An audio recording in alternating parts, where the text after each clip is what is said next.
আসসালামু আলাইকুম। আজকে বাংলাদেশ পাকিস্তানের সাথে ঐতিহাসিক একটা টেস্ট জয়লাভ করলো পাকিস্তানের মাটিতে। তো এখানে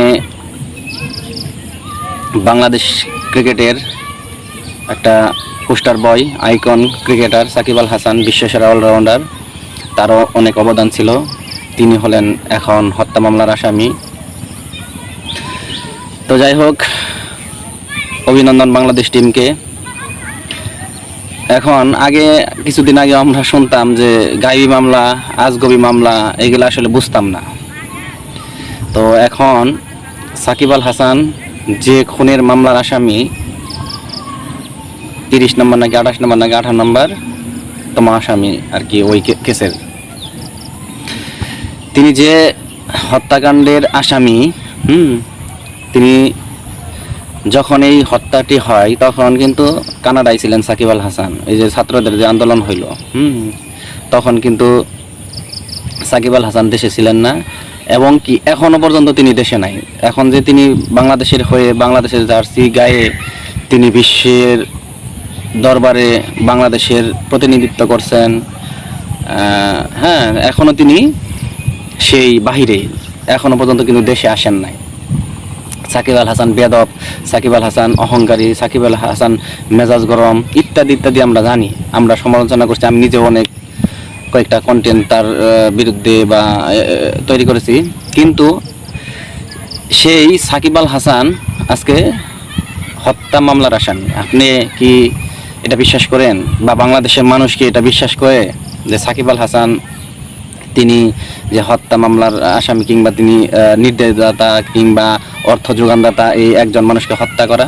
সেটা আমি ক্ষুদ্র নাগরিক হিসাবে, ছোট্ট একজন মানুষ হিসেবে আমি এটা বিশ্বাস করি না। সারা দেশের মানুষ হয়তো এটা বিশ্বাস করবে না। আজগবি একটা মামলা দেওয়া হয়েছে। তো এখন সারা দেশবাসী সাকিব আল হাসানের পাশে থাকবেন, এবং বিসিবিও আমি আশা করি, বা আমরা আশা করি তার পাশে থাকবেন। তিনি শুধু সাকিব আল হাসান নন, তিনি বাংলাদেশের সাকিব আল হাসান, বাংলাদেশের গর্ব, বাংলাদেশের অহংকার। বাংলাদেশের যে লাল সবুজের পতাকা সারা বিশ্বের দরবারে তিনি উড়িয়েছেন, তার মাধ্যমে বাংলাদেশ অনেক পরিচিতি লাভ করছে। অনেকেই বাংলাদেশের প্রতি ভালোবাসা দেখাচ্ছেন। এক অর্থে অনেক অবদান রয়েছে সাকিব আল হাসানের। সাকিব এমন একটা প্লেয়ার যে বাংলাদেশে কিংবা বিশ্বের মধ্যে এরকম প্লেয়ার হবে না। তো সেই সাকিব আল হাসানের বিরুদ্ধে একটা হত্যা মামলা আসামি করা হয়েছে। তো সেই আসামির জানার পরেও তখন তিনি লাল সবুজের পতাকা, লাল সবুজের জার্সি গায়ে পাকিস্তানের সাথে আজকে জয়লাভ করলেন। ভাবা যায়, একটা হাস্যকর মামলা। একজন জাতীয় দলের খেলোয়াড়, ক্রিকেটার, তিনি একজন হত্যা মামলার আসামি। কারণ কি? তিনি আওয়ামী লীগ করতেন, আওয়ামী লীগের এমপি ছিলেন, সেজন্য তিনি অপরাধী। আমরা বাক স্বাধীনতা রুদ্ধ করা হয়েছিল, সেটা বাক স্বাধীনতা অর্জন করছি, আবার নতুন করে স্বাধীনতা অর্জন করলাম।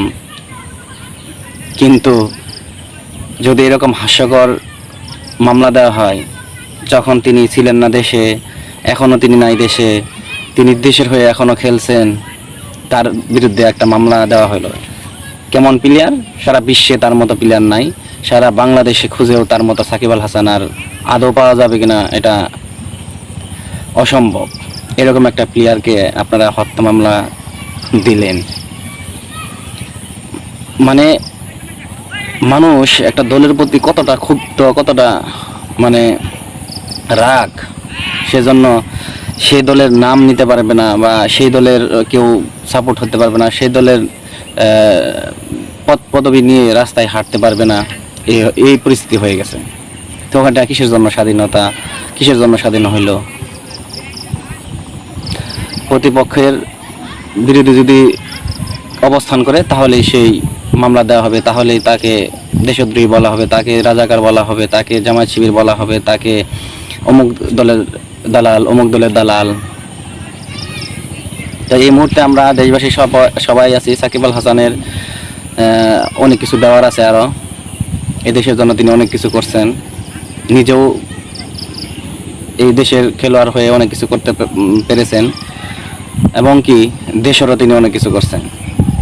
আমরা চাই আবারও তিনি বাংলাদেশের প্রতিনিধিত্ব করুক এবং বাংলাদেশের হয়ে আরও অনেক সফলতা নিয়ে আসুক। এই হাস্যকর মামলা থেকে তাকে প্রত্যাহার করা হোক বা তাকে খালাস দেওয়া হোক, এবং বিসিবিও তার পাশে থাকবেন, সারা দেশবাসীও আশা করি তার পাশে থাকবেন। আসসালামু আলাইকুম, সবাই ভালো থাকবেন।